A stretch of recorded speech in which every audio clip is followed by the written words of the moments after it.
The night has come, it's cold and losing my control.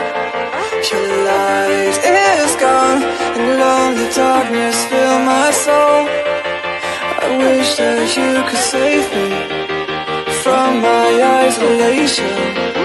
It's way too complicated. Let's start this conversation. Let's start this conversation. We got no relation.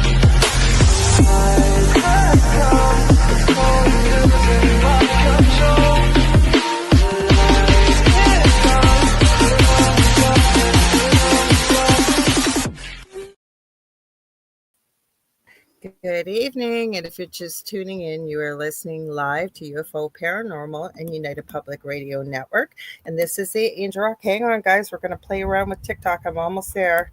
Let's see. There we go.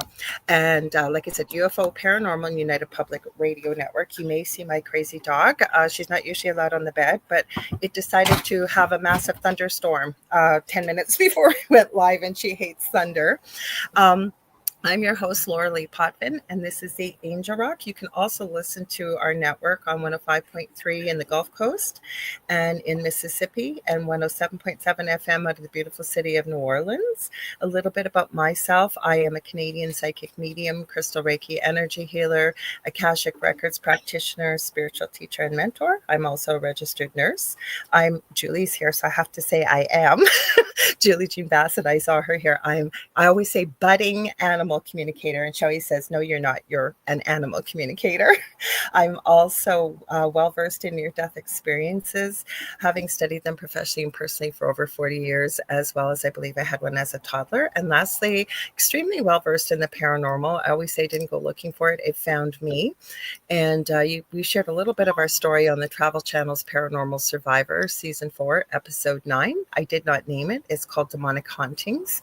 And if you do check it out, you can find it on YouTube, all over the place. I think it's on Netflix and a bunch of places. You're going to see a familiar face in there.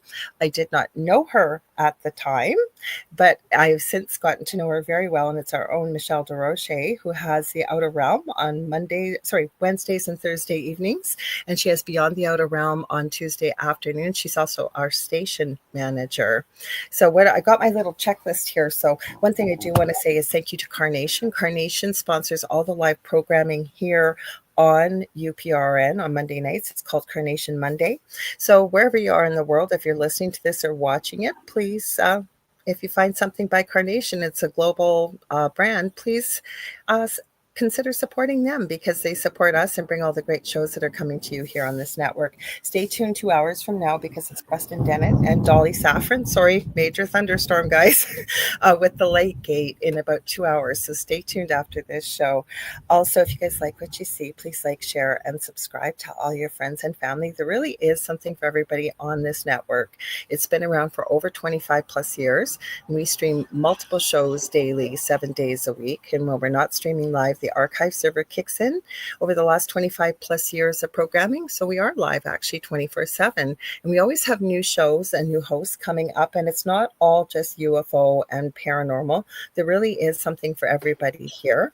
And the network does stream to every country in the world, believe it or not. 80% of our I'm going to say 80% plus of our audience, when we're live, all they can do is listen. So if you're hearing me, I always say hi before we get into the show and after I read my guest's bio. If you want to watch and you're thinking like, how can I comment? Like, all I can do is hear. So I'm going to rattle it off quickly how you can find where you can join our wonderful audience who participates in the show. You can go to my Facebook profile, as well as my LinkedIn profile and my YouTube channel under Lorilei Potvin, or The Angel Rock with Lorilei Potvin. Also on Facebook, we're streaming on UFO Paranormal and United Public Radio Network's Facebook page, as well as we are streaming on our TikTok by the same name. We are also streaming on the owner of this network. I always like to give him a huge shout out, Joe Montaldo. We're streaming out of his wonderful, beautiful home on the Bayou in New Orleans. And I'm actually streaming on his channel on Rumble, which is under the name of Jojo Mon. And lastly, we're going to try TikTok. We'll see what happens. I think a week or so ago, we were live, but it looked almost like it was buffering. So we shall see. Dog, please settle down. My dog I've been working with her energy, and she's been doing great. But this is one of her big triggers, thunder, for some reason. Lastly, I want to make sure I didn't forget anything here. Well, I forgot one thing. If you guys want to watch us on TV, you can. The network does have its own TV channel, and it's on Roku. And how you find us, you're going to go to the channel store. The search button, I think, is up on the right-hand side, and you're going to type in UFO space P as in paranormal. And there's a drop-down list. We're about the third or fourth one down, and you're looking for UFO, Paranormal, and United Public Radio. And that's how you can find us. Now I need my glasses, so hang tight, guys. I should check and see, are we streaming on TikTok? I know it's working, but oh, it's working tonight, guys. We're not buffering. So everybody on TikTok, thanks, guys. I'm so happy. Yay. So you may recognize this beautiful lady's face. She has been on a few times on the network, and I have some of our fan favorites on a couple times at least a year, and you are quickly becoming one of those, Marzcia. So thank you. You are. Marzcia Techau was born in 1971 as a Master of Science in Biology. She's a speaker, author, spiritual teacher, clairvoyant counselor, healer, Reiki master, and somatic experience practitioner, working with Peter Levine's somatic experience method. For the past 20 years, Marzcia has worked with a blend of scientific and spiritual understandings of life. A part of her master thesis was a healing study of plants at the University of Copenhagen.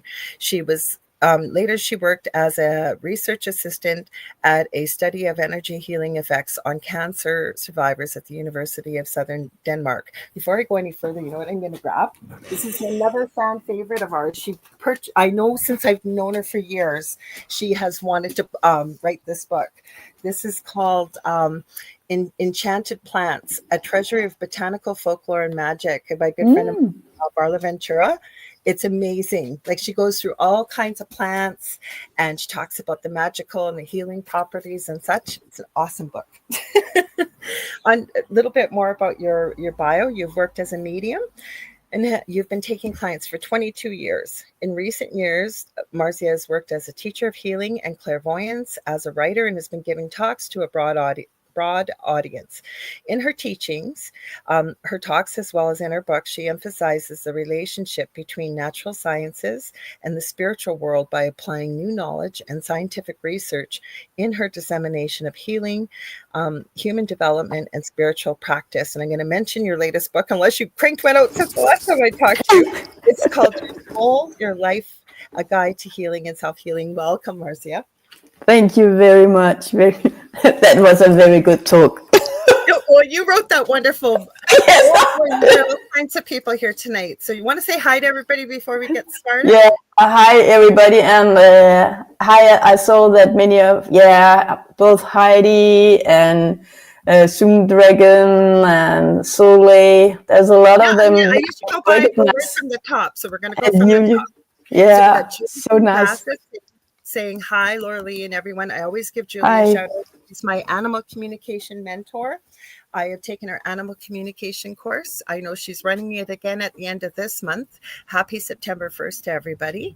And she also is going to be teaching, I believe, a course on animal chakras. So feel free to put that in the chat, Julie. Also, she's an incredible animal communicator, both Earthside and across the Veil or across the Rainbow Bridge. She's helped me with many of my animals. And I always say, just change them, with working with them and communicating what their needs were. And we all ran into people like that. What it was, my cat was peeing on my son that's now passed away, his bed, with no health issues, no nothing. And it started out of nowhere. We got to the root of the problem, no more problems. So I always recommend her, if you've got a pet that is driving you insane, not even if they're not, maybe they need some healing, or you're trying to figure out, what is my animal trying to tell you, she is your person. You can reach her with the animal communication at juliejeanbassett.com. She also is an incredible shamanic practitioner. I had a life-changing session with her And you can certainly check out her website. She has that under greattailshamanichealing.com. We also have Z-Sun Dragon saying, hi, Lorilei, and hi to everyone. I call him by his muggle name, I say, from Harry Potter, Kevin. We've got Vet Girl 84 saying hi to everybody. Heidi Gall is here. She says, hello, Lorilei and Marzcia. Much love from Boulder, Colorado. Let's see. You're going to have to help me with this name, girl, because I'm sorry. It's Soleil, so it's one of my students. So. I love it. So she says, you guys have made my day by being live at this very night. I have had the longest, most exhausting trip from this tiny, very isolated, sorry, I got to get it in the right spot, very isolated town and back to Denmark. It's took me 14 hours. Wow. She said, came back to my apartment at 2300 hours, and then I saw on Facebook that you guys decided to make my day and my night by being live. Well, we're glad you can hear. She says her nervous system is ready. Then we've got Joe Fox saying hello, and he says he loves UPRN. Well, UPRN loves you. All of us. And then we've got Tristan Jacobson saying namaste, dear soul fam. And then we got Mish. I talked to Mish earlier today already, so I always love to tease lovingly Mish. Because she's in Australia, and it's Tuesday morning already over there. So let's see. I'll unhighlight that. Give me a sec, guys. Okay, Julie, I'll highlight this right now. So the Beginner Animal Communication Workshop is on September 20th and 21st, and still under development, animal chakras and healing through the medicine wheel. The reason why I always read these too, because there's so many people that are just listening, so they can't see what we're doing. So let's see. Yeah, so they can hear too. Everybody's saying hi to one that settled down there, cool girl. I'll just check in on TikTok. I said, welcome, everyone. Michelle Wilfong is my moderator over on TikTok. That was yesterday for you, Mish. That was this morning for me. I said to you, I know you're going to bed. I'll see you in a couple hours. So it's all the same day for me today, Mish. There she is. I was just talking about her, Michelle Wilfong. So she's my mod on TikTok. We're on TikTok tonight, Mish. If you want to head there, great. If you don't, that's okay too. She is an incredible mod. She manages things so beautifully over there. She also lives in a haunted apartment, and she has a TikTok channel called My Haunted Apartment on TikTok. I highly recommend checking it out. She definitely picks up some incredible things on her cameras in that place, I'm telling you. So I just saw, there went the power. I'm warning you guys, if the power goes, I have my phone. It's fully charged. I believe it is pretty well. I'll make it through. I will be right back. I've already warned Marzcia because this storm came out of nowhere. Oh, Joe says, my little Yorkie is very old and I do not want him to go. My life will not be the same ever. I love him. You know what? That must be a topic I was saying to you before we went live. I belong to a lot of different YouTube channels, and his name is Duty Ron. I highly recommend checking it out. They were two New York police detectives. They were big part of 9/11 as the rescuers. They've actually, both of them, him and Ed Wallace, who is a forensic detective, and they do cover true crime, but they explain it from a police officer's perspective as well, as it's very victim-centered. Well, poor Ron, he just lost his beloved dog, Oscar, about 4 months ago. Then he had an African gray parrot named Popeye that he had for almost 40 years, and he just passed away. And he was talking to us about, he says, it sounds almost like depression with the grief he's suffering, and he's having a hard time even processing, why am I having so much grief? But he had him since he was 24, and he said, I'm going to be 61. So I could certainly understand why. Thank you for sharing that too, Joe, about your little Yorkie. I do have to give Miss Carrie Lynn Shellhorn a huge shout out. She is one of my closest friends, on top of she is a host here on UPRN of her own show, Spirit Switchboard, on Fridays, 6 p.m. Eastern. I highly recommend, if you didn't, to watch her show. Well, I always watch her show, but on last Friday, she had her mom on with Azria Beckham, who has been on here as well. And Azria actually, I don't want to say channels, if you will, what your DNA connects to with off-world beings. And they're doing generational Last Friday, this Friday, I believe, with her sister and her niece. Correct me if I'm wrong, Carrie Lynn. And then next week, they're going to talk the following Friday about what does this all mean. So she also, her and I should have said that at the beginning. We have a show together on Thursday night called Beneath the Hollow Moon, 7 p.m. Eastern Standard Time. And because we're getting close to the full moon, we're going to be talking all about werewolves. Anyways, sorry about that, Marzcia. It's a long intro tonight. It's so nice. It's so nice just to be here. Oh, well, we're glad to have you here. You're quickly becoming a fan favorite, and you're such an every time you come on here, the 2 hours just fly right by. I am going to address this show, Fox. Depression is very real and a terrible adversity. And I don't talk about it often, but I have mentioned it. My youngest son, who would have been 27 March 14th, but with no disrespect, was very much like that precocious age of a 5 to 8 year old. And he had severe autism, and he passed away actually in my arms in this room, very unexpectedly with pneumonia, January 15th, 25. So I can certainly understand that, but also got some great advice from Spirit about how to deal with it. I don't know, how do you work with your clients? I know we're going to talk about some different things today, but since it's come up in the chat, how do you work with your clients that are grieving and maybe having a hard time or in a state of depression or things like that, Marzcia? It's first, it's connecting them with the healing energy. And thank you for all the talking, and thank you and hello to everybody. And it's so nice to be back. But working with depression, often it's connecting with the healing energy first, and then actually investigating where's the depression coming from. Because sometimes there is old traumas that have been lying there for many, many years, and suddenly they pop up, or there's too many layers of heavy thoughts or emotional distress, and you have to heal that. You have to find out where it comes from, connection with healing. If it's a sorrow because of a loss, it could be from an animal, a dog or a parent or somewhere else, and when you can connect with them from the other side and start to make a connection between the living and the loved ones on the other side, there's also a big healing process there that can release some of the sadness and the depression. And if it's because a person has been working too much and actually is low in emotional energy, then you have to find out how can we raise the emotional energy, because you cannot get physical energy if you emotionally is really depressed. So we have to find out what's the reason, and then slowly help them. So healing and talking, and if it's important, sometimes physical exercises can help as well. And then I use that a little. So it's like, using the contact to the spirit world, the healing, talking to the client.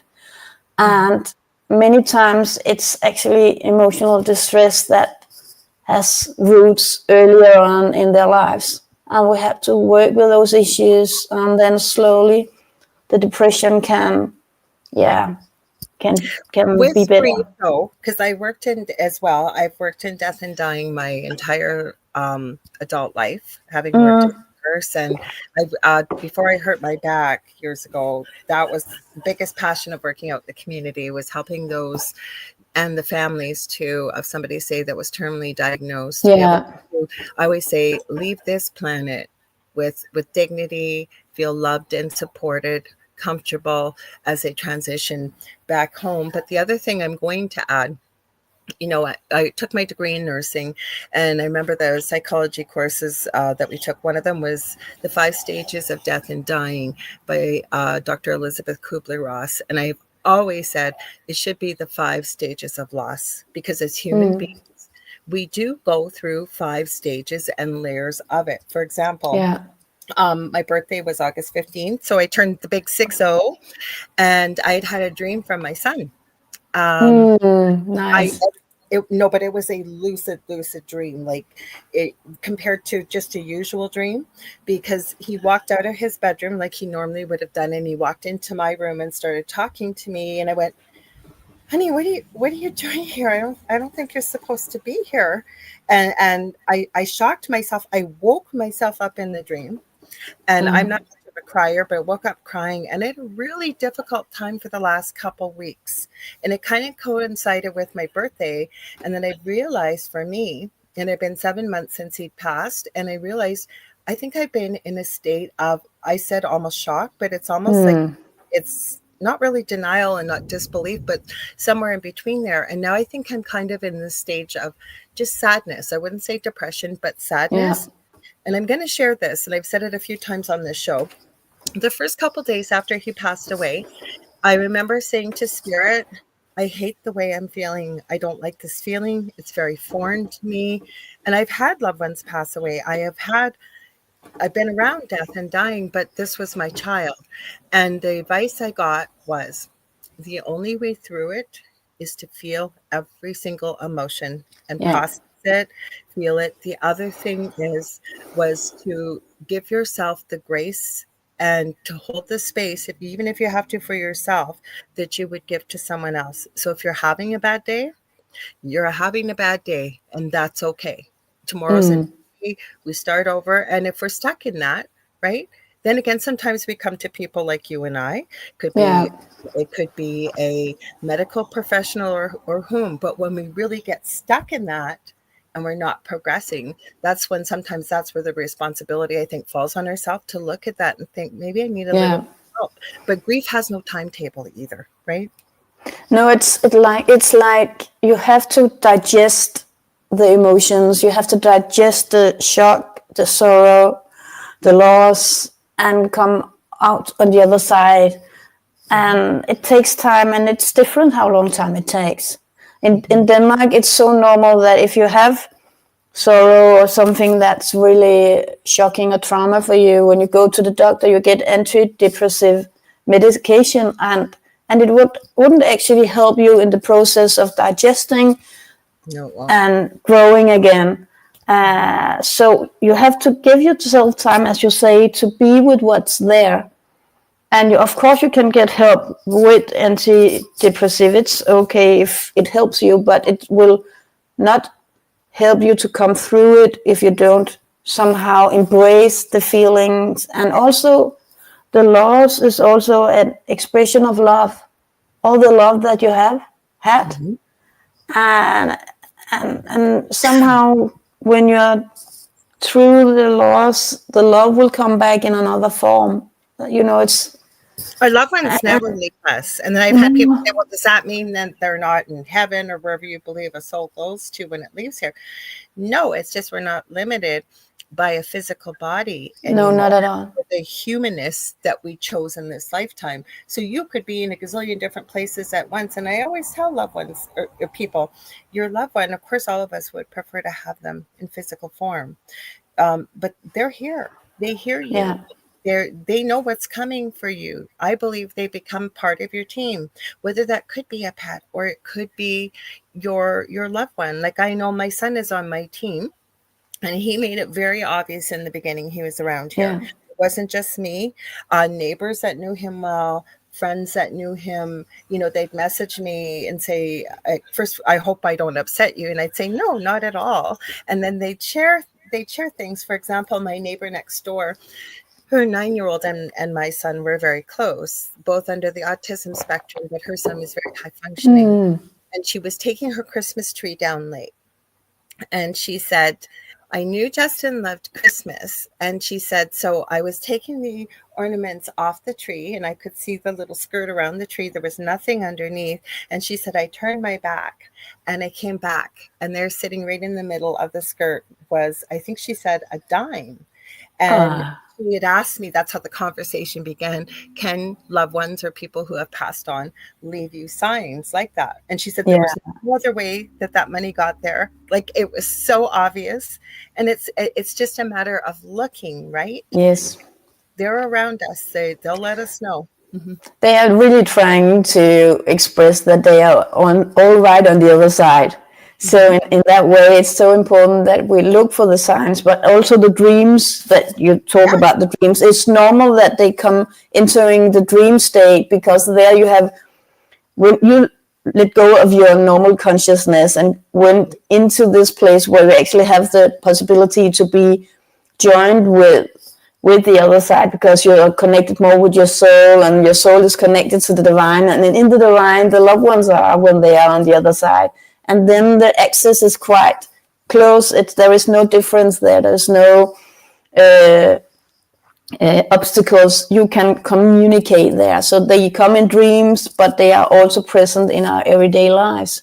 So it could also, many times people can feel the presence of their pets, the dog or the cat, and it's because they're there. They are lying in the bed, or they are just coming around your legs. It's so often that they're there just to calm down your nervous system. So when you are open to sense the spirit world, then actually your world is opening up for all the love that have been with you in your everyday life, and it will always be with you. So in that way, it's a place where you can, when you enter this sensitivity to sense the spirit world, you will never feel alone, but you will also feel that your loved ones are actually thriving very good on the other side.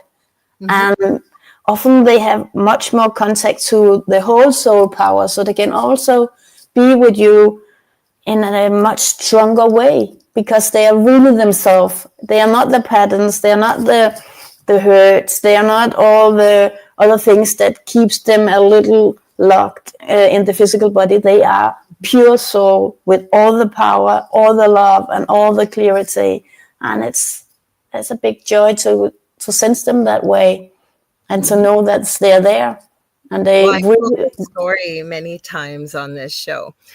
And there was somebody, this was years ago in my old house, and I was talking to them. She pops in every now and then. Her name is Debbie Grassberger Schmoley, and she's okay if I mention her name. She's told me that. And I happened to be talking to her. I think it was Facebook Messenger Live or Skype or something. And she was laying back in her bed. And my house was very haunted, the previous one I was in. So we were talking about something that had happened. And I said to her, did you used to have a cat that laid on the pillow beside you? And she said, oh, yes, that was my Boo, or what she called the cat. And she said, she passed away, I think she said about 1.5 years ago. I said, I didn't know you had a cat. I can see a cat. Through the cat, I can see the cat. The cat was grooming itself, and she said the name. It turned its head. It was take a picture, take a picture, take a picture. So I did, and to me, it really didn't look like a lot, but she could pick it out. Plus, her previous cat was behind Boo. And super. This year, it came up as a memory on Facebook from many years ago, because I had gotten rid of the device that had the pictures on. And she sent it to me, and I thought, how cool, because I said, Debbie, I've told this story many, many times, and they are around. Even when he was alive, his other cat had passed away, and they were so close, passed away very unexpectedly. That night, our bedroom happened to be in the basement in the old house, and Justin and I were walking through the door, and the cat's name was Mocha, and we both heard Mocha meow. And Mocha used to go to bed at night with him. I'd tuck him in, and she would go and plop down on the bed. For the longest time, I'd be tucking him in, and you would see almost the physical indentation and feel her pop on the bed. Right? Yes. So they are with us. They definitely are. Yeah.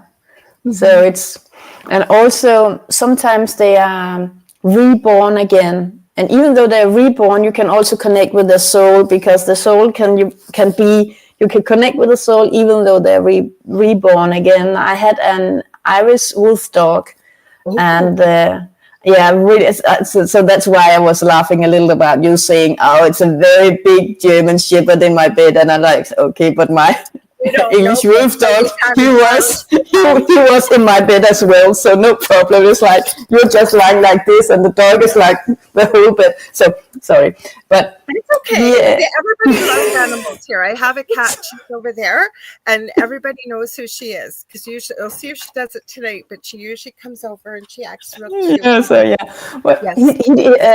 he died somehow. Those big dogs normally he was only 6.5 years, and he was sick with cancer, and in Denmark I was lying with him on a blanket the whole night, and then the vet was coming, and we were having a grill party, and he was Shannon, he was getting a steak, and then a little more steak, and then the vet was coming and giving him his injections, and he was sleeping and then dying, and we were a lot of the loved ones around him. He somehow, this dog managed to walk into people's heart, and they just, he was like a friend to many people. So we were a lot of people there, and then my dad has been making a big hole in the ground. We buried him, and I was making a ceremony where I just said, thank you very much for being here for us. And then I saw a little puppy running away. I was like, what happened? So it was like he was so ready to be born again. Mm-hmm. And I was like, okay. And then 1 year later, I was sitting on a beach in Denmark. And actually, I have just talked to my spawns about Shannon and how I missed him. And then suddenly I was seeing a young Irish wolf dog walking on the beach, at the beach with a young boy, just a teenage boy. And he had exactly the same marking. He was a gray dog, but he has a white marking, just looking like grilled chicken, actually. So he had the same drawing, and this dog was coming, and I was just raising up, running to the dog, and he was placing his head exactly as my old dog would have done on my stomach, and just, let me hug him like that. And this boy, he was just, what happens? And he was a German boy, so I had to talk to him and try to explain to him that I knew this dog, and it was clearly that this dog knew me. And I said I was so happy that my dog has got this young boy that he could take care of, because he was such a lovely boy, such a lovely dog. Yeah. And that way I had also this feeling of calmness. I still sense him sometimes, but I know that he's coming back to earth to make a difference again for a sensitive young soul that needs his help and support. And I was just crying of happiness, and just longing, and still happiness, and just, the world is amazing and magic. And so they also reincarnate. And so let's talk about that, because I said if we had time we can talk a wee bit about NDEs, and you were really open to it, but I had asked you what you wanted to talk about, and I said it almost builds off of the guest that we had the week before, Steve Burgess. He was on. He does hypnotherapy, but he mainly does a lot of past life work and with ancestors and stuff. And it was interesting. Can you explain a little bit about what you wanted to talk about? Because I think that's important. Yeah, thank you very much. It's what I really there's many things today. It's the heavenly birthday of my Hawaiian teacher Sean Kihei. Oh. And so he died 2 years ago, and I got a lot of teachings from him when I went to Maui a lot of times to get the teachings. And he talked very much about how important our family and our lineage is, and how we are the crown jewel of the lineage. And I have been working very much by healing the traumas from transferred through generations from our ancestors to us. And when you're ready to heal those traumas today, you can actually ask for help from the ancestors, and they're really, really ready to help you. They can take responsibility for their own traumas, so that it can release the lineage and you at the same time. So it's really strong. They really want you to succeed because you are the future. But what I also find interesting is that I know from studies with Michael Newton and also Jim Tucker's work that many of our family members, that we are born into the same family. Our soul has some souls that we are connected with all the time in different ways. So Michael Newton works with past lives in one way, and Jim Tucker works with like investigating children that has past life stories, very intense. And what I thought about with that is, if we come back to the same line of souls and the same family, then our soul has been incarnated within our lineage many times. Mm-hmm. So that means that actually my soul has a lot of memory of being some of my ancestors. Mm-hmm. And when we look at it in that way, so right now I call it cross lives. I mentioned it in my book as well. A cross lives. You have a life where you are both DNA, your genes are connected with your lineage, and your soul is connected with this incarnation. So it's like a cross. The soul and your genes are connected. Mm-hmm. And you have many of those crosses within your lineage throughout the thousands of years. So that means that your soul has prepared your body and your genes for this life, exactly this life you are in right now. So when your soul connects to your cells and your genes now, there is a remembering, there is a connection from now to the past lives. So when your soul and genes are very well connected, that means that your ancestors on this past cross lives have had a very good connection to their soul, to living according with their soul, using the soul properties, their skills, their abilities. Many times we are not that well connected with our soul because we have a lot of emotions from others, we have a lot of trauma, we have a lot of things that makes it difficult for us to connect with our soul, our core. We are more living according to trauma and how the society wants us to be, and not really connecting to our inner state of soul essence. But when you connect to your soul and the genes that remembers your soul, then you have a much easier access to live according to your soul, use your abilities, and help the soul to be present here on earth much easier. And I find that very interesting, that we have in our past, in our ancestors, our own soul that have prepared us to be right now within this body. Our body and our soul are designed to be together.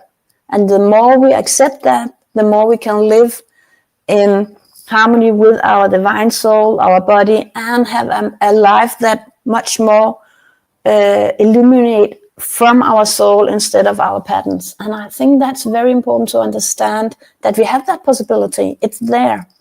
And I have so many questions. So first of all, what I'll say is I had this conversation with a client about a month ago, and it was always have fascinating conversations with. She's one of my most regular clients, and I was saying that you aren't your exact soul, that when you incarnate into this lifetime, we'll take myself. So I've incarnated as Lorilei, right? Yes. But I said, so you've agreed to take this person on, what I'm going to be doing, the roles, we have free will thrown in, there's karma, there's a whole bunch of things. And the person had asked me, they said, well, then I'm not my soul. And I said, well, no, your soul rests within you. You are your soul. And yes. I said, but you're here also to experience a human existence on this planet in the role of, we'll use my name, Lorilei. But I said, I truly believe in what Spirit has given me. Does that mean we can never be in touch with our soul?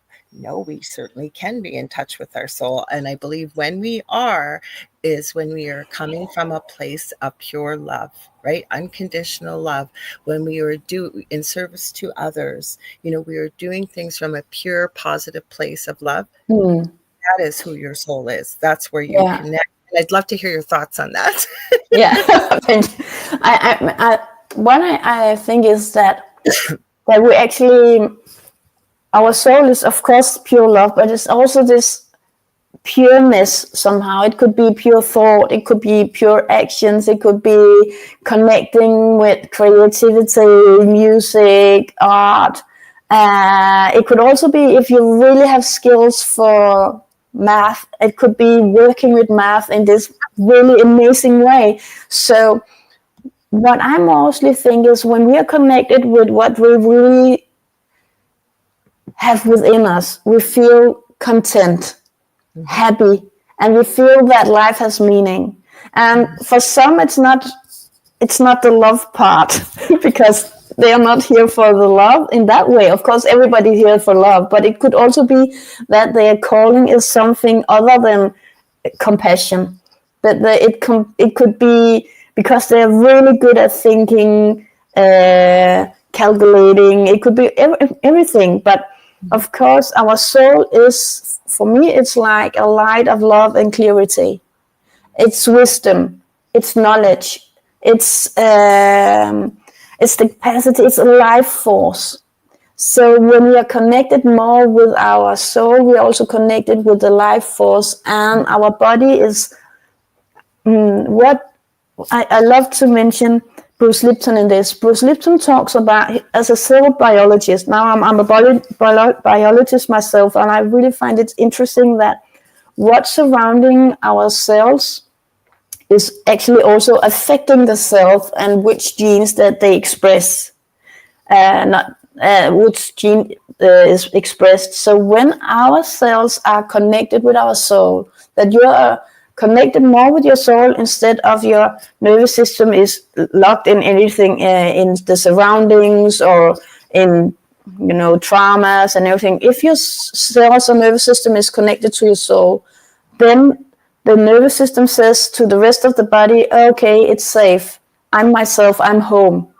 And think about, if your cells are lying within the divine part of your soul, then you have the life energy, you have access to your possibilities to express yourself, your skills, your abilities, your resources, your capacity. Everything is within your soul. So when you're more connected to your soul, this energy supports your cells, your muscles, your everyday life. And you can much easier express yourself from that point, from that place within yourself where you have inner peace, where you're in balance, when you're home. And of course, it's love, a lot of love. But you also have a lot of other possibilities and skills. So I actually think that when we live more in contact with our soul, it's like you are your soul. Mm-hmm. Yeah. Instead of, you think, maybe sometimes when we work with patterns and negative thoughts and beliefs, it's not our soul. It's something that inhibits our access to our soul. Mm-hmm. So when we heal that, or we develop ourselves and we get insight, we get more in contact with our soul. So we will illuminate or radiate out from our soul core instead of the trauma.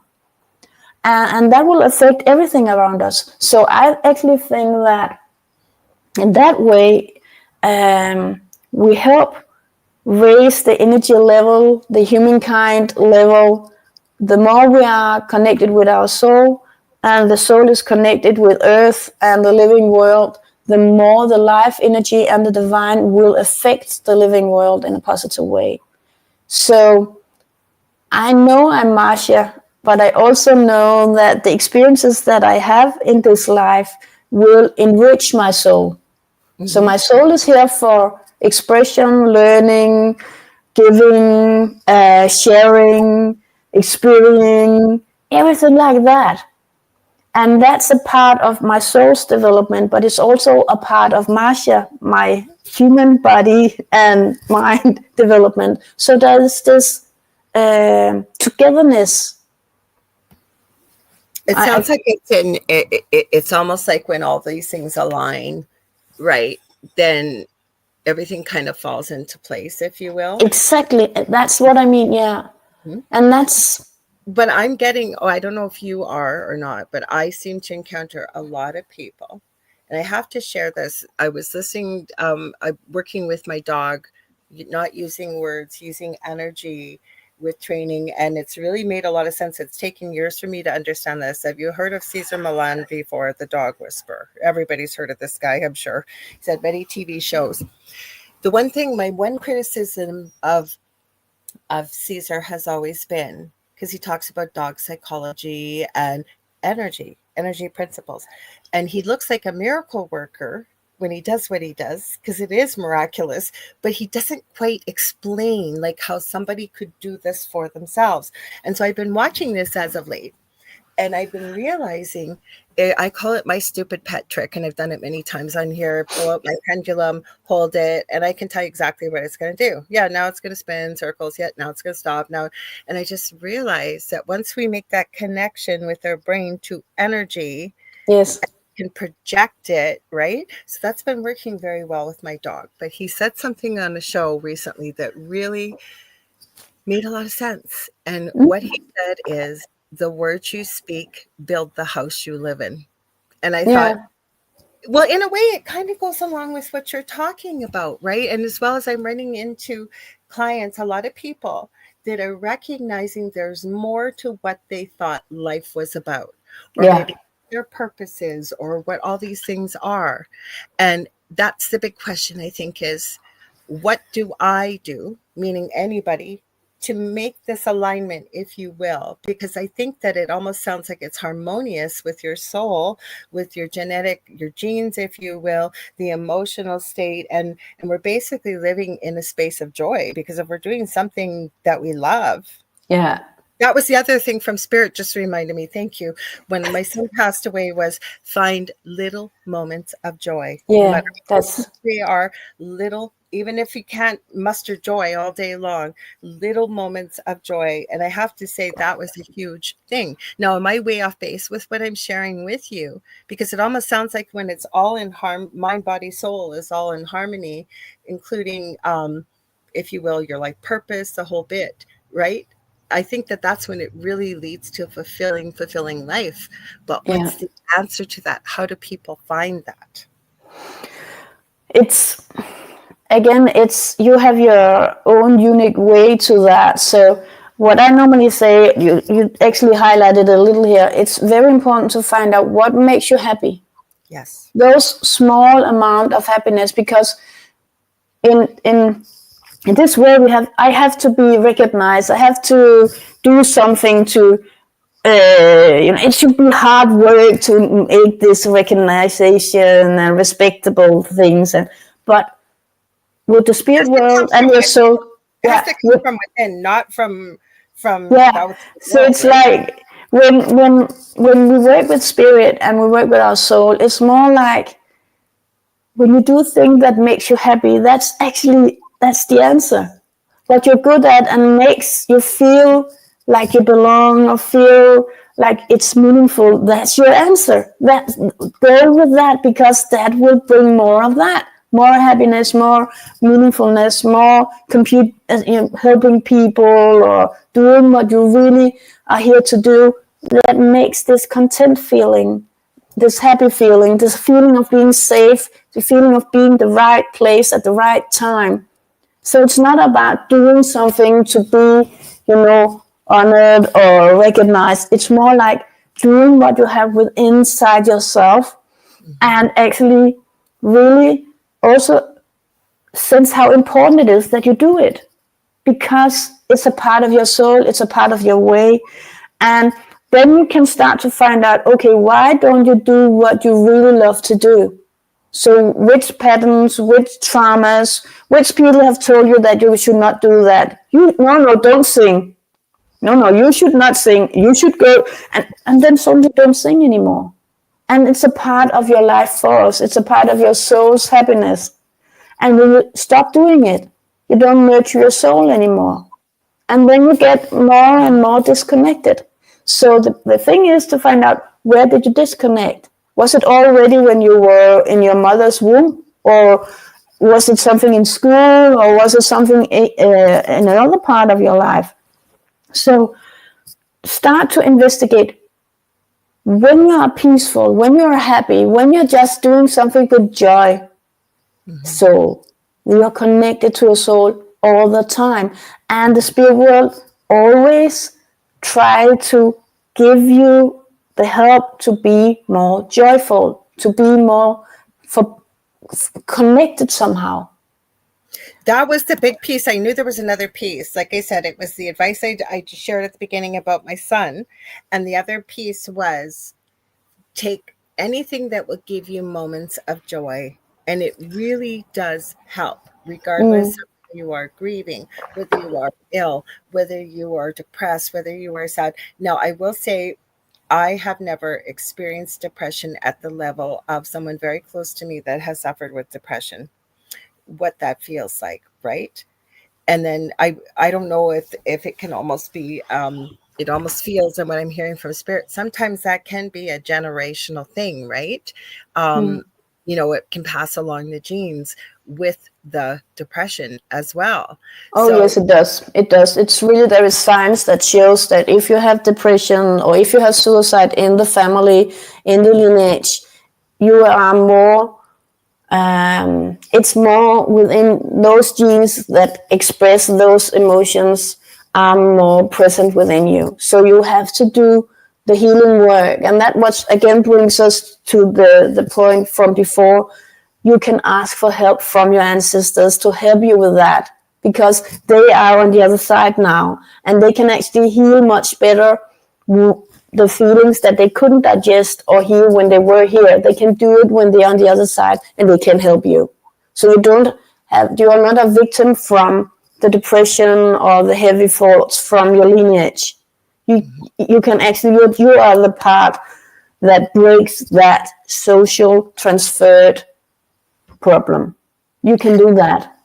The other thing that spirit gave a close friend of mine, I get together with a couple ladies from around the world, and we work with spirit, and we're not unique. There's hundreds of thousands of people doing this type of thing. So, you know, a spirit asks us to work on, say, meditating on healing or whatever, right? Well, yeah. There was just the two of us once that met. This was last year.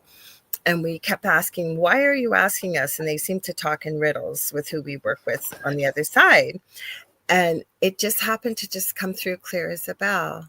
We know how to do this because we've done it before. Yes. Tapping into your ancestors, if you will. Exactly. Because there is no time on the other side, but tapping into that consciousness, that universal consciousness, plus we've done it before. So tapping into that energy to come back with it and trust and know that it will come. And you not get it right now, but it will come. Ask and it will come. Be open to it. Mm-hmm. It's like we have in our lineage, we have the wisdom. In our soul, we have the wisdom. Mm-hmm. And that's why we have to really cherish what we have with us from our lineage and from our soul, and go with that really worked, and heal up what didn't work and what don't work right now, because we have a new development of humankind. Mm-hmm. And it's time to make the change, not go in the old things, but use what's good from the old ways and transform it into a new way of being humankind. I love that. I'm going to we're supposed to do our station ID at the top of the hour, but I always get into, every time I have you on, it's like it just flies by. Oh no, we already have, that's nearly an hour we have used. and went, Oh, wow. no, we're not even halfway from all our different things. Know. Oh, sorry. Yeah. Yes, it's okay. So if you guys are just tuning in, you're listening live to UFO Paranormal and United Public Radio Network, and this is the Angel Rock. I'm your host, Lorilei Potvin, and I am talking to one of our fan favorites. She's been on here a few times, Marzcia Techau. You're in Denmark now still, aren't you? Oh, yes, I am. Yes. I know it's late over there, so thank you for staying up. Oh, yeah, it's 1 o'clock in the night. Oh my goodness. You can listen to us on 105.3 FM on the Gulf Coast in the US, and also listen to us on 107.7 FM out of the beautiful city of New Orleans, to where we're actually being broadcast to. I'm in Canada, and again, I'm your host, Lorilei Potvin. And if you like what you see, please stay tuned. In another about 40 or so, 50 minutes, Preston Dennett and Dolly Saffron will be up next with The Light Gate. We have numerous programs, several hosts here 7 days a week that stream live. And when we don't, the archive server kicks into the last 25 plus years. It's not all just UFO and paranormal. We like to let people know that. We're always having new shows and new hosts coming in. And we are having this incredible conversation. We started with animals, and now we're talking about the connections between your soul and your lineage and many other good things like that. But I would love to also read some of these comments, if that's okay, Marzcia. It's okay. So we got Cindy, I think it's Wagner. Welcome. I seen you pop in. We also have Kirby's 100. Welcome. Thank you for popping in. So Mish, this is really beautiful that you shared. And then we got another great comment. Mish said, my girlfriend's mom, before she passed away, she said something was written on the wall. And that was I'm actually writing a book about what we witness as nurses and first responders. Don't like the title, but death doulas as well. When people transition from their life on this earth, and I call it going back home, because they do witness incredible things, and I do not believe they're hallucinations. So going back to Mish's comment, my girlfriend's mom, before she passed away, she said something was written on the wall. The passing mom read out the words, trust the process. Those words helped my friend. Thank you for sharing, Michelle. That's very nice.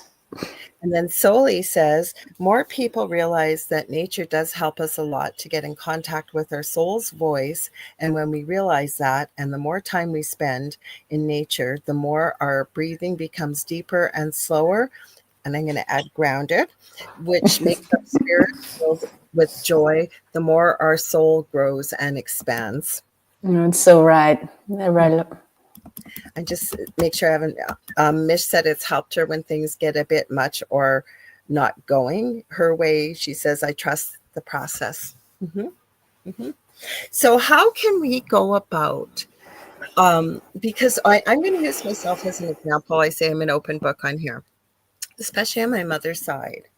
There is a long lineage of alcoholism, and it's not pretty. There was a lot of violence. Pretty well, everybody in my mother's family with 6 children all had problems with alcohol. I don't, but and my brother doesn't. Most of the kids actually don't. It kind of seemed to stop with my mother and her siblings, but it went up many generations, as well as not just from the father, the mother too. So with that example being kept in mind, and we see this a lot, I've seen it a lot in my life. So how can we help with that? How can we help heal that? How can we make sure even we don't want to go down that path ourselves?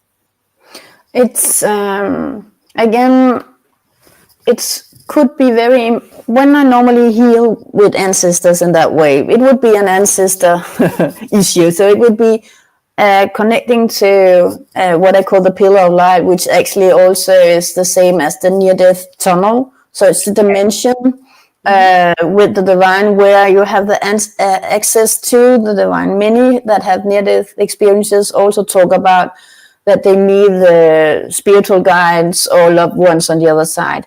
So when I work with the healing energy, I always connect with this pillar of light or this divine dimension, and then I ask for help from the ancestors that can help with that problem. So it could be that there will come some that had really big problems with alcohol, and they will start to heal what they have somehow had, the imprint they have had made in the genes. So they start to heal that. So the present living one, the that's here right now, can release that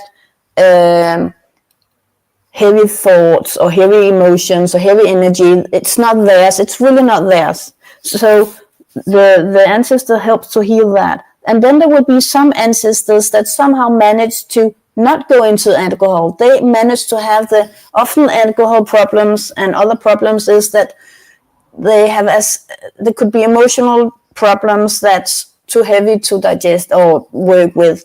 But it also could mean that there is a really sensitivity, a lot of empathy, and a lot of power that you cannot use at that time of the culture at that time. So the ancestors have tried to, lock down and then start to drink or start to run away for their life by drinking. So there's often some really, really good human capacities or abilities behind the drinking. So why does the person drink? Maybe it's because they are too emotional to really feel that they can live without the drinking. So what I do when I work with ancestors in this way is that the one that had made the problem comes and help, and the one that actually didn't have the problem comes and help. Yeah, I like that. In that way, your client is actually, what's important to understand is also that we have a sensory system that always try to find out what's the environment that you're connected with, how the other people, we can sense how other people are thinking or their soul and how they're being. So my client use the sensory system. That's a normal thing to sense, that's actually a good ancestor that has a very better way of managing this sensitivity. And then you start to mirror that person's energy or soul. And then my clients start to, okay, it's actually positive. It's a good skill that I have this sensitivity or empath or something else like that. That's a big one. Yeah. So in that way, you find out that, okay, there's a lot of people that have been drinking or addicted to something, but it's actually often is it a symptom of something else. So in that way, your ancestors can come and heal the problem, but they could also come with the solution, because the energy within the lineage are being from a heavy one are lightened up. So the soul energy and the skills within the lineage can actually much better reach you as a living person right now. And in that way, they can both help you with the trauma, but they can also help you to really master what could be a problem before, but now it actually is a positive skill. Normally, when I work with sensitivity, people think that it's so hard to feel so much and feel other people, and they're drained, and it's so overwhelming. But when you learn how to master your sensitivity, then you can use it to contact the spirit world. You can use it as a channel for healing work. You can use it as an artist. It's a gift. And that's what's important to understand. Maybe they haven't the possibility or the opportunity to use it as a gift before, but now it's time. And they can help you to use it as a gift instead of running away from it. So it's changing perspective. I'm going to read this comment. Season Dragon or Kevin says, love Marzcia's insights, having several quote unquote wow moments listening. So, okay, then I'm going to even go deeper with this. I have actually been surrounded in my personal life by people with alcoholism. Yes. My entire life. So for me, I know there is a message in it. Like, I've never had a drinking problem or drug problem or anything like that. And I'm still working on it. But obviously I'm an open book with people on the show. But to me, there has to be a message in it for myself, with the fact that from my personal relationships to familial relationships, it's always been alcoholism. And I always do say this, whether you are an empath, as you mentioned, right? You'll hear people say, oh, it's a curse. It's not really a curse. It's about changing your perspective and learning to manage the sensitivity, as you said. The same thing with anything, right? It's stepping back, saying, I don't want to live this way anymore. Because I have said, any person I have met professionally or personally with drug or alcohol problems, and I'm using that because it is a big thing in this world, depending on where you live. And, you know, not one of them woke up one morning and said, I think I'm going to become a drug addict, or I think I'm going to become an alcoholic. There's usually some sort of pain, I believe, or trauma that they have experienced. Somebody on the outside looking in going, that's what made you an alcoholic? It's not up to us to judge what that pain is. That pain is individual to that person. Most people I have met too, whether recovered or going through it, are very sensitive people. And what they do is, never mind you have the genetic component, which I believe exists. On top of that, for whatever reason, they've tried the substance, and more they get into it. They like the way it makes them feel. Then they start to notice that it numbs all that pain. So yes, it does. A lot of sense. Mm-hmm. And then when they wake up again from that, there is a lot of other disturbing feels like guilt and low self-esteem and everything, and then it makes it even harder. So what we have to be careful with the word, but SA, I'm sorry, but the more and more we hear about this as we are opening up as a society, it almost sounds like it's an epidemic in various parts of the world, right? Young children having this happen to them, and then how we deal with it, or how we process it, or how we choose to heal from it, right? Yeah. It's heavy stuff. It's really heavy.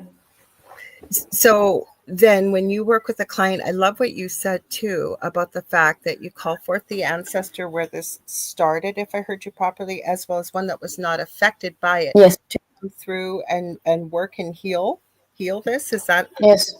What I do is, like, I know that the healing energy, only the ones that are ready to heal will enter. And in that way, some of the ones that are ready to take responsibility, I have worked with contact to as a medium for so many years, and every time there's it could be a father, it could be a mother that have not been a good parent, it could be alcohol, it could be something else, and they come and they come through with so much love, and they say, I'm sorry, I take it back, I'm sorry, I will take all the negative energy that has affected it back with me. It's not yours, it's mine. And then they will replace it with love. And that's what I have been seeing for so many years.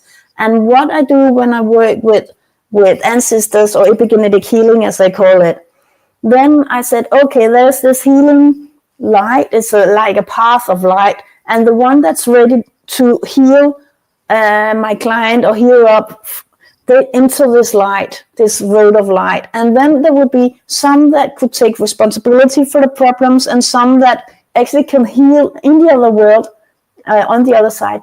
They can heal each other. But they can only do it because you're alive and ready to make the difference.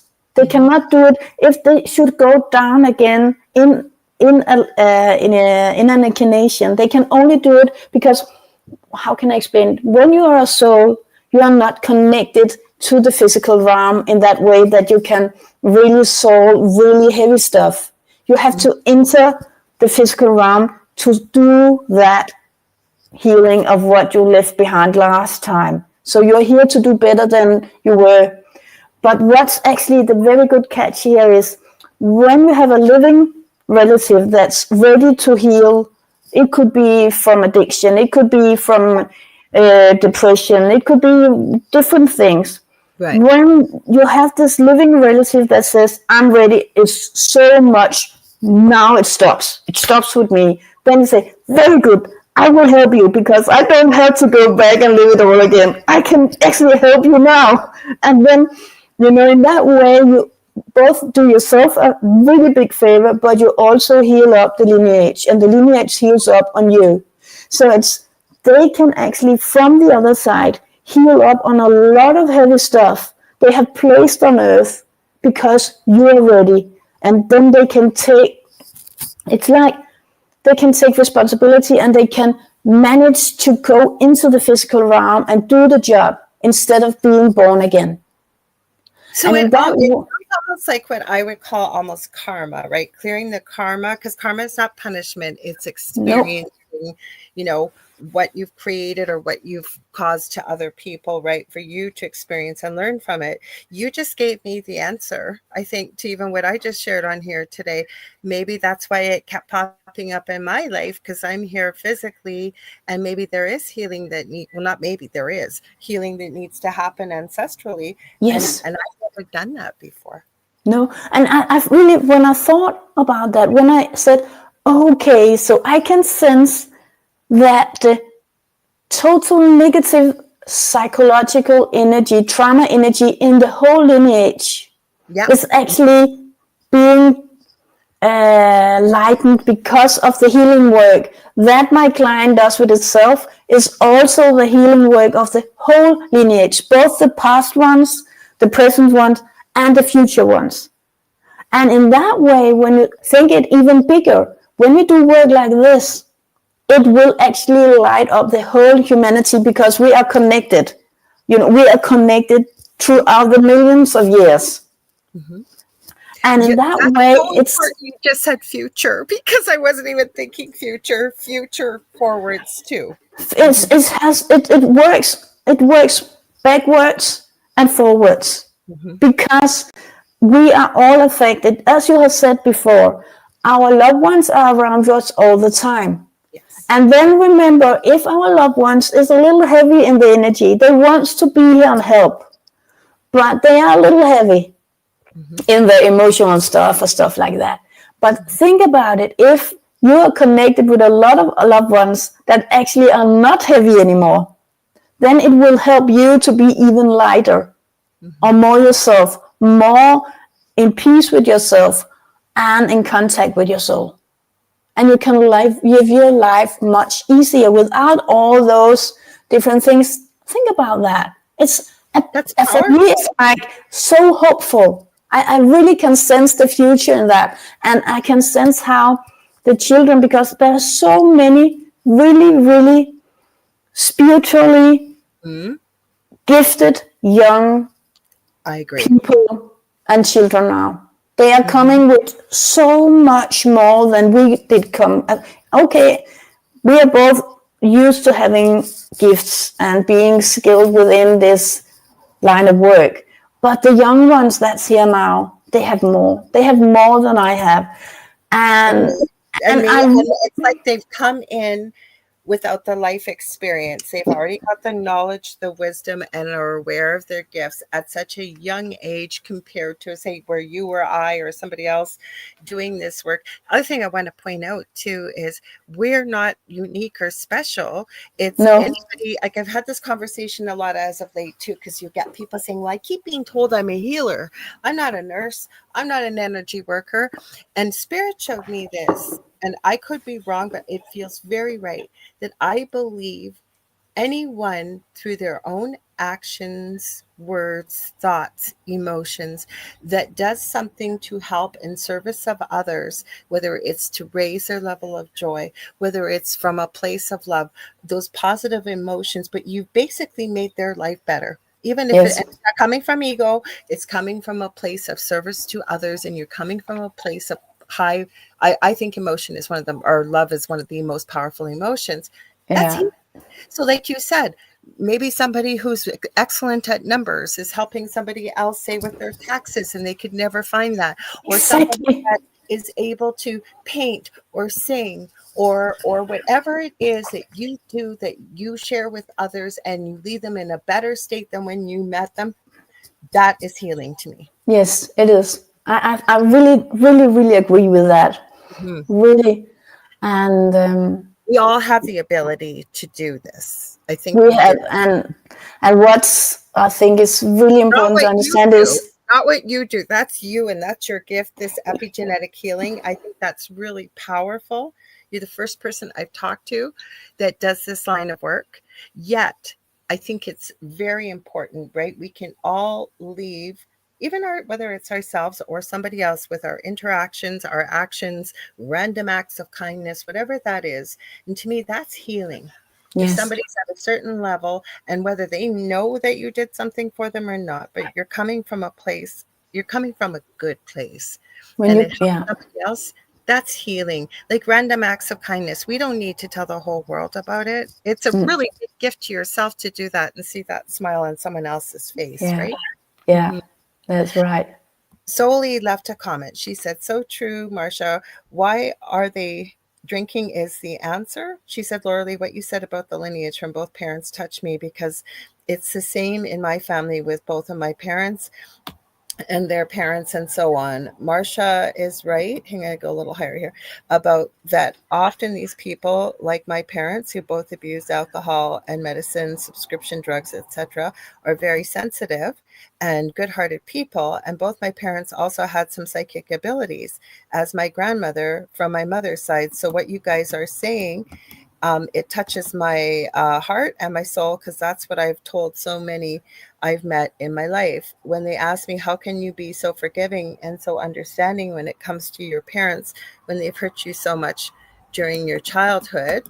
And then the last part they've added is because they are good, loving souls that just have been so hurt themselves. They did what they did because of their trauma and loss, and they did the best they could. With that being said as well, I really believe we are here to play a role, that we are here to play a role, to interact with certain people, to be in a family, whatever that may be.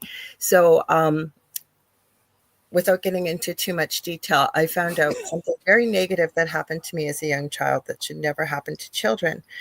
It was much easier to process with the fact that this is the role that they played in this lifetime. And yes, this was done to me, but I have the choice what I do with that, and I choose to heal it. I'm not going to forgive the act, but I'm going to forgive the person, because we are all connected. And when we're back at, I call it back home, they aren't that person that they were playing here. This was the role they were playing. And again, there could be many reasons why this happened, but it's what I choose to do with that experience. My choice is to heal it, to release it, right? I'm not a victim, and to move on further to heal it. Does that make sense? Yes, it does. And also what you use it for, because some of the actions that we experience in our life also give us the learning of maybe that shouldn't be done to anybody, or the deeper insight about what actually happens within people's mind, or the feelings. So it has maybe been a keystone in your development into the person that you are today. And in that way, many times when we look at our past and look at how we are today, we can also see you wouldn't have been the one person that you are today. You haven't been through the development and the thoughts about what's important in your life if you haven't had that past with you. So in that way, our past is also a part of what we have been developing to. But it's true that our free will and the feeling of, I mean, in my life, it has been really important for me to choose, to always try to choose light and love. Because I have lots of really dark spots. So if I was in that dark spot, it would be... You're in the audience. We got to give him a shout out. He brought us together. Gavin, this is what your third time on here, Marzcia. Gavin Lee says, great interview with amazing people. Gavin is the publisher of your book. And Gavin, we always give him a shout out. So thank you, Gavin, for popping in. So nice. Thank you very much. Yeah, Gavin, nice to see you here. But so the thing is that you could be in this dark spot, but you could also work yourself out of darkness and into the light. It's so much easier to look at the dark when you're in the light. It's so difficult to see light when you're in the dark. So in that way, you should not see your dark. You should work with it. You shouldn't be afraid of it, but work with it, because our soul is light. Our soul is happiness. Our soul is clarity. Our soul is full of life, energy, and divine. So when you go in that direction, it also has the healing power to heal the darkness within you. That's the shadow, right? And looking at that, and then I love, because the way spirit works with me a lot of times is they also like to give me usually analogies, or it's almost like a little movie playing. And what they've given to me in the past is, say you're in a dark room and it's so dark you can't see your hand in front of your face, but you happen to have a package of matches and you light one match, how far one little spark of light can go. But also, I love what you said about whether you call it the shadow or the darkness, going there, delving into it. There's so many things you can go back as, to your inner child, and you be the person you didn't receive or you felt you didn't get as a little kid. The other thing is, there's many lessons, and you said something else that's very powerful a few minutes ago, and it's embracing it all. Because if you hadn't gone through what you had gone through, anybody, and the experiences you've had, who you are in this moment, you wouldn't have the life you have. And some people would say, well, I don't want the life I have. Yes, but everybody has good moments within their life, and life is what you make it, right? And if you do not know what your life is, it takes a lot of courage. It really does. I always say it's very easy to be on the outside looking inward. We can see what the answers are when it pertains to somebody else, but it takes a lot of courage, self-reflection, and wanting that change, to hold that proverbial mirror up to our own faces and to look at it, to look at that shadow. But what can the shadow teach us, or the darkness? Not beat yourself up with it. There's lessons in it. Would you agree? Yeah, lessons. And also what I really like, I'm educated as a Somatic experience practitioner, the SE from Peter Levine, his methods, and I went to a talk with him many years ago, and he was talking about how trauma also is the opening to spiritual development, and I really find that's right. Let's talk more about that. So there's also one thing that I really want to say. For some minutes ago, maybe 20 minutes ago, you said something about that you have changed from your family, so now you don't have the drinking problem. But what you actually have done is you master your sensitivity, and you do what you love to do. And with that love, there is an emotional surplus of energy that helps to actually heal and to heal the trauma, heal emotions that could be stuck.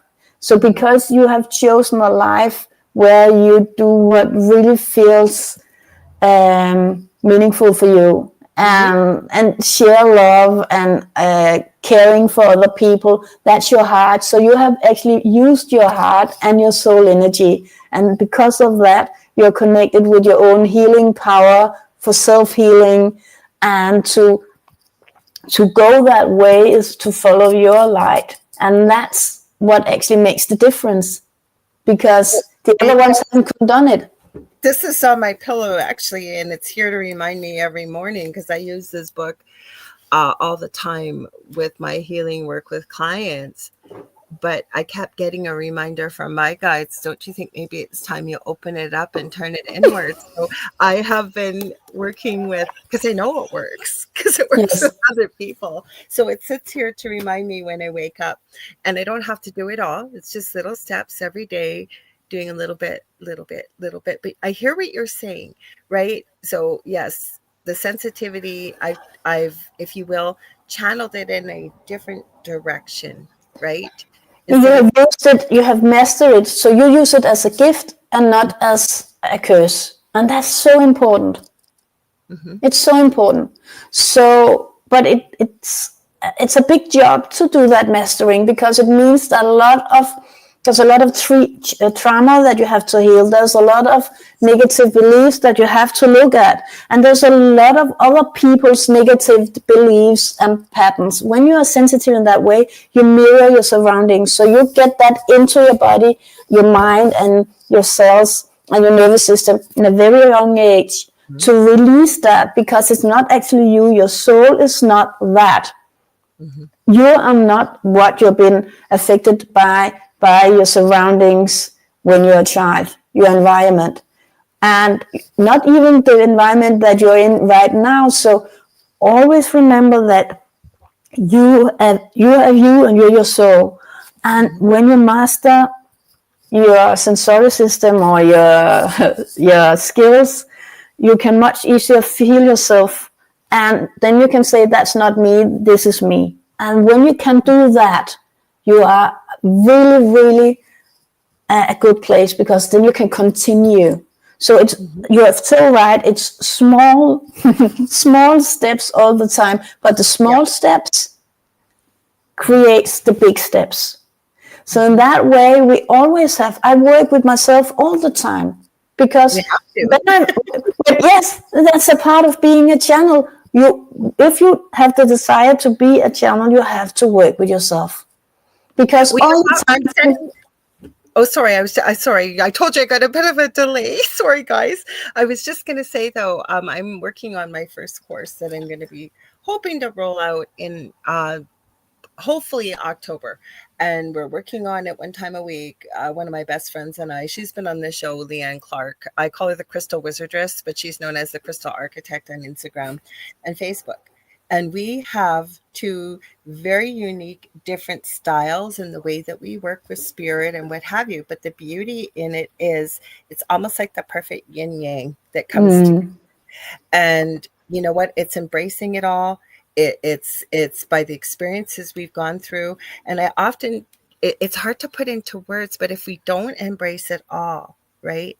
Even the bad times, the good times, that people, one of the movies, I never used to like old movies.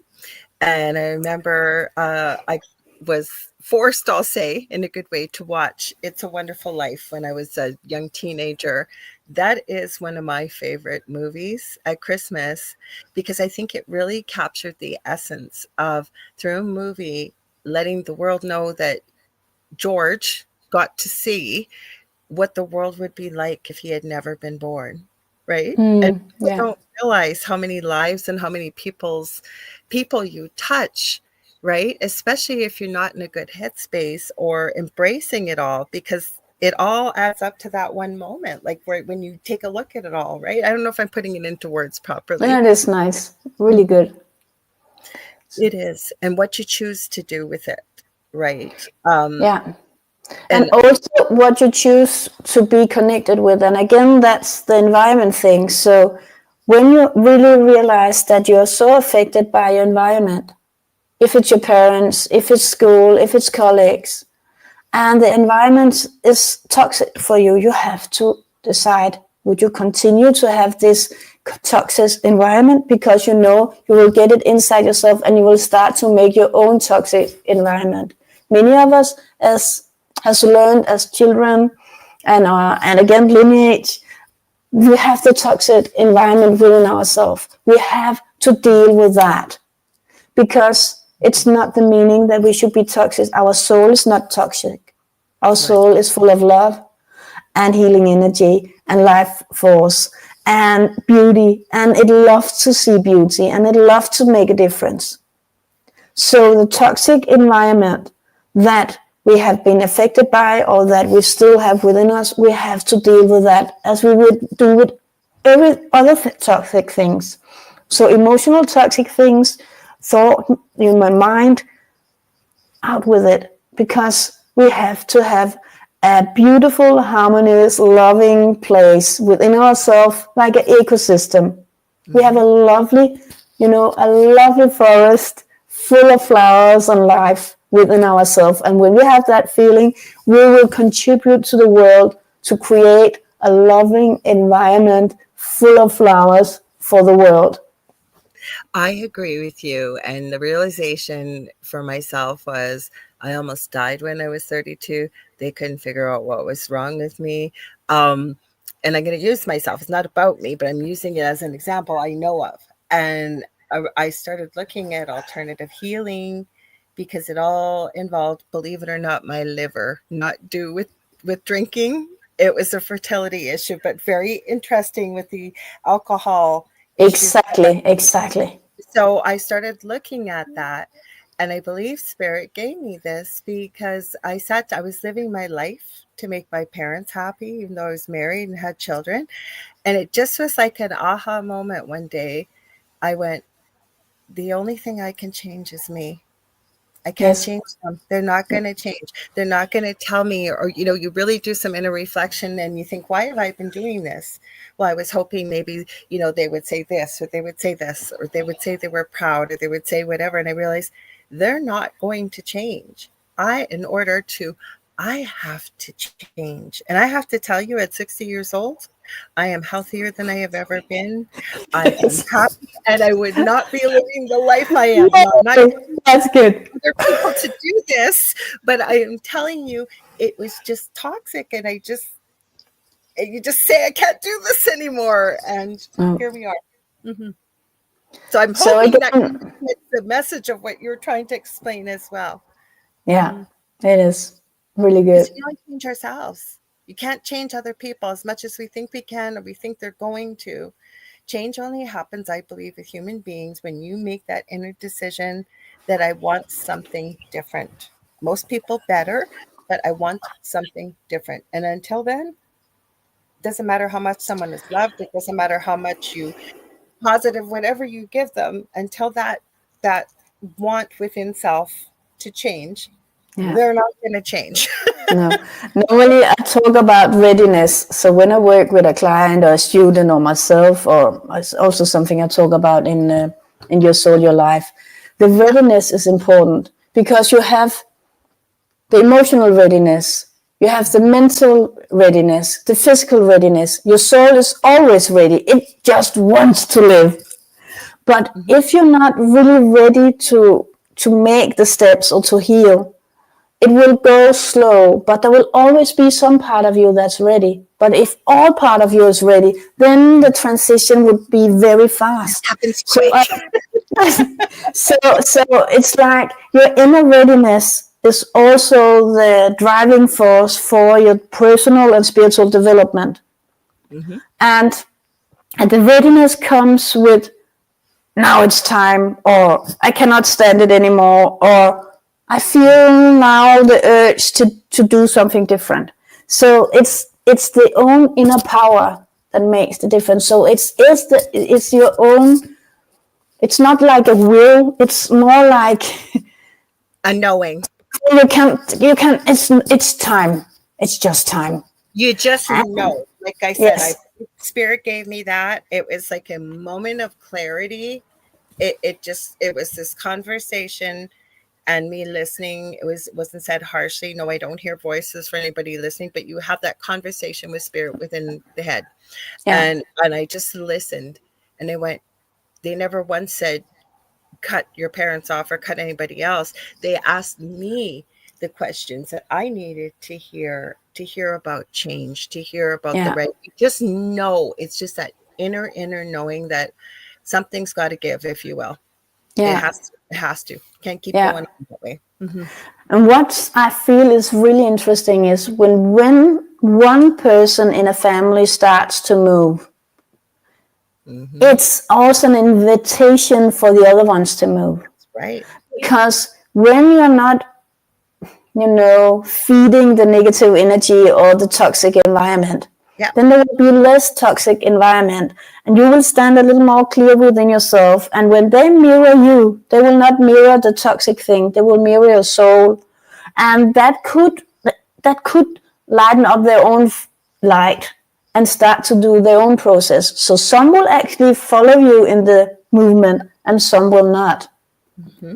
Because when you start to come out of something that's locked, and you start to move, then something will be moved. It'll shift.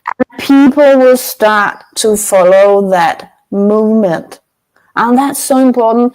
When we do our own work, we invite others to do theirs. And we help them by letting go of the tensions between us. It's like, okay, I heal up the tension.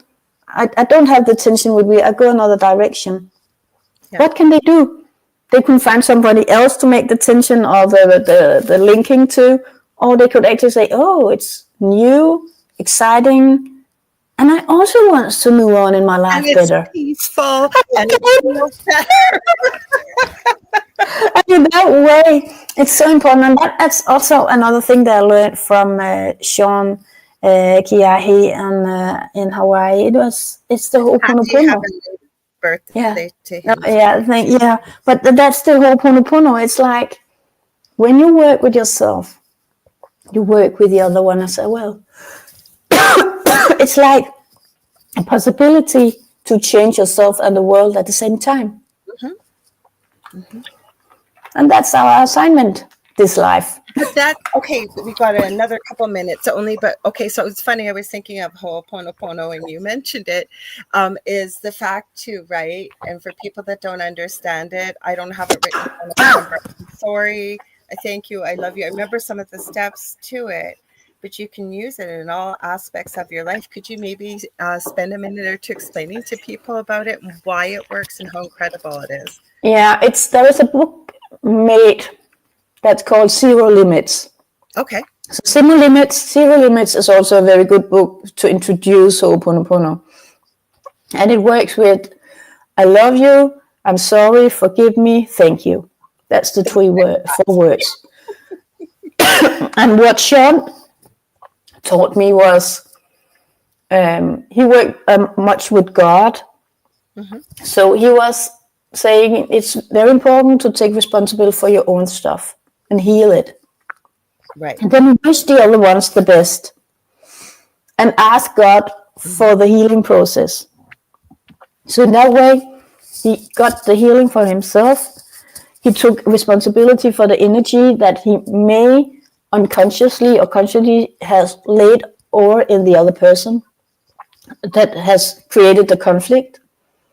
It could also be ancestors that have made the problem.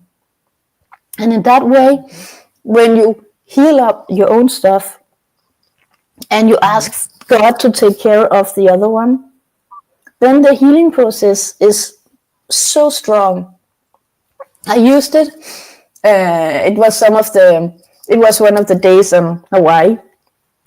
And we had a little room and we wake up 8 o'clock in the morning and we was just going around barefoot and really quiet. But the one under us was so annoyed. So there was a little note under our door when we came home. Please don't, smack with the doors and I'm here on holiday. I have to sleep. And we was like, oh, sorry, what can we do? And we went to the reception and said, sorry, we got this note. What can we do? And we went up and made Ho'oponopono and sorry for what we had done. And then the manager came to us and said, we have this rooftop apartment. It's totally new and we like you to move in there. It was wow apartment. And that way they solved it. We went to this big apartment with a hot tub and everything, name it, everything was there. And our one under us, he got peace. And we just thank Ho'oponopono and Maui for... And then you got the space to do what felt good to all of you too. Totally. We had that for free for 9 days. We were there for 9 days more. And this really, really amazing place was just like, thank you. Oh my gosh. Okay, so I'm going to read. We never have enough time. So, I'm going to be hitting you up in the new year to come back. Because these just like sometimes the fastest 2-hour show I ever do when you come on. Love when you do. Now, Mish said, I would say that meaning, I believe, Ho'oponopono. And she says she used it with EFT or emotional freedom technique when I was dealing with the death of family. Thank you for sharing that. And to anybody that has experienced a loss, I send love, I send healing, and thank you for sharing in the comments. Now, it's scrolling across the bottom of your website, but how can people find you? How can they buy your amazing book? How can they even, because I know you do sessions too still on teaching, do you not? I'm positive you do. Yeah, I teach, and I'm planning on making online English courses as well. So I'm starting to make courses on Zoom as well. And you can buy my book, Your Soul, Your Life, in Amazon and every online store around. You can also ask your bookstore to have it home. It's there so they can order it home. Some of them maybe have it already. What I also would like to say is that right now I have a giveaway. So if you go into Spiritual Mastery with Marzcia Techau on Facebook, and under the post where I post a giveaway, read your name, and then you will be participating in the giveaway. And it's till the full moon, this big bloody full moon that we have soon. So it's for that day. I will make I will find the winner of the book, and then I will send it. So you can buy it, or you can also enter the giveaway. But there's a lot of epigenetic healing, inner child work. There's a lot of self-healing exercises, a lot of healing meditations that you can use that I have been guiding, recording. So please, if you need to move on, if you feel the urge to move on, it's a good book for helping you with that. It definitely is. And you guys, we will have Marzcia back on. Every time she comes on, we always have the best conversation. Yeah, we didn't manage the near-death experiences. I tried, but next time then. Next time, yes. Conversation is going to go and by what people share here. So that's perfectly okay. You guys, please stay tuned. Coming up next, as I've mentioned a few times, is Preston Dennett and Dolly Saffron with The Light Gate right after this at about 10 minutes past the hour. Also, if you ever want to get a hold of me, get a hold of me on facebook.com/The Angel Rock. I do psychic and mediumship readings. I do crystal Reiki, which works with your chakras and your body energy. I also do energetic healing. I also am a spiritual teacher and mentor. Look for my course. We will be advertising it, Leanne and I. And by then, I'm going to go to a domain name so you can actually find me on a website, all one-stop shop. Also have two groups on Facebook, Paranormal University for all things paranormal, the Angel Rocker Tribe on Facebook for all things spiritual. And don't forget to tune in on Thursday, 7 p.m. Eastern Standard Time, Beneath the Hollow Moon with Carrie Lynn Shellhorn and myself. We will be talking all about werewolves. We love you guys, and ladies, guys, everyone for being here, whether you're part of the replay. We know you can go anywhere, and we love that you support. Yeah.